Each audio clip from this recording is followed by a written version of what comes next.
Next we will look into what is filter input stream. So, filter input stream suggests, as the name suggests, it is used for working on an input stream by manipulating the input data based on certain filters or conditions defined by the user. The filter input stream class extends the input stream class. So, we have already seen that input stream class is an abstract class which has been inherited by filter input stream class. So, the filtering conditions can be based on various conditions such as reading only ASCII characters. So, I can specify that my filter input stream could only read the ASCII characters, or reading the characters in the specific range. I can fix a set of specific range and then I can say that my filter input stream can only read the characters that belong to the specific range. So, etc. So, I can specify some conditions. I can specify some conditions based on which my input data could be filtered and then given to the accessing, whether your program is going to access. So, in that case I can access it from the filtered input, not the original input which has been. So, for example, if I take a file, I never read entire file, whereas instead of that I read only particular set of characters, or if it is in a particular format, etc. So, next is buffered input stream. So, buffered input stream class enables input streams to buffer the data bytes that are read. So, the data read in streams is usually not buffered, only when the data is read from the stream, next data is read into the stream. So, buffered input stream is also a subclass of your filtered input stream. Buffered input stream maintains an internal buffer array. As and when bytes are read from the stream, the input stream that it contains refills the internal buffer with the number of bytes at a time. This enables faster reading of data as the data is buffered. So, already we know that what is the concept of buffer. So, whenever you have a stream, we have a continuous data, continuous bytes that has been flowing through that particular stream.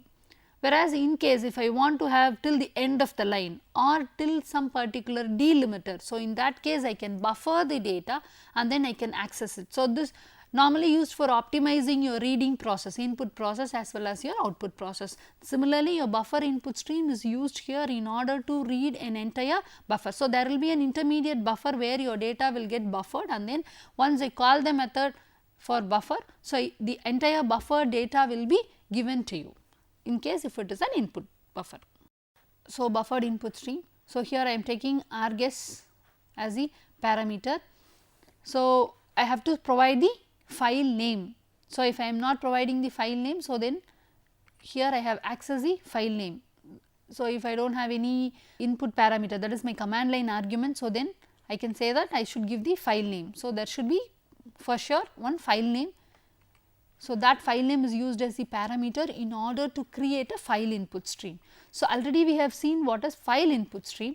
Now, buffered input stream. So, whenever I say file input stream, this could access 1 byte per byte, whereas in case of buffered input stream I can access not only single byte, I can read a buffered data, that is buffered stream, byte stream. So, you can see here bis.read we have used. So, bis.read will read only, because here we have used only a read method, this could read only one particular byte.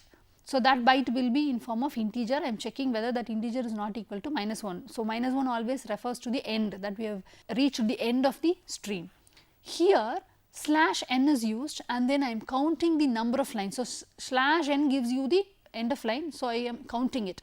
So, instead of this, so here we are trying to read particular byte by byte and finally, I go till the end.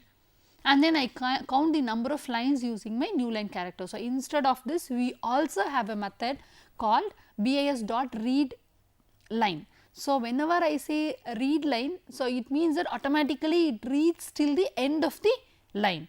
So, then your buffered input stream also has some methods which could use buffering process, as well as if I use normal read, this buffer is not going to store anything, but anyway in intermediate storage the data will be stored. For me this read method, your buffered read method as well as normal read method is different in execution, because buffered means it is already the data gets priorly stored in the buffer. So, whenever I call the read method, the data directly comes into the stream. Whereas, in case of your normal readers, each and every byte is fetched at that point of time and then it is being fetched into the read process. So, this is used to count the number of lines. So, next is your data input stream. So, data input stream class enables an application to read primitive data types in machine dependent manner. So, it extends filter input stream, it represents Unicode strings in a minor modification of UTF-8 format. This data input stream is already, as I told, it is for all primitive data types. So, primitive data types in the sense that all the available data types which could not be further subdivided. So, int, float, double, etc. So, in this case I need to have methods to read integer, read byte. Those methods is going to help me in order to read the primitive data types. So, you can see this is a normal program. So, we have a main method, here we have data input stream, new buffered input stream and new file input stream. So, what we are doing here, we are having a file input stream, we are having a buffered input stream and then data input stream. So, your data input stream constructor has a new buffered input stream, then your file input stream. So, here you can see in dot available. So, in is nothing but your data input stream. It checks whether the data is available. If it is not equal to 0, here I have in dot read byte. So, this is going to read in form of bytes. If I have some integer stored in the file, if I have some double value stored in the file, so then I also have methods in order to read the primitive data types. So, that is read int is available, read byte is available. So, all these methods could directly read that into a particular format of primitive data type. So, you can see that we also have IO exception being catched.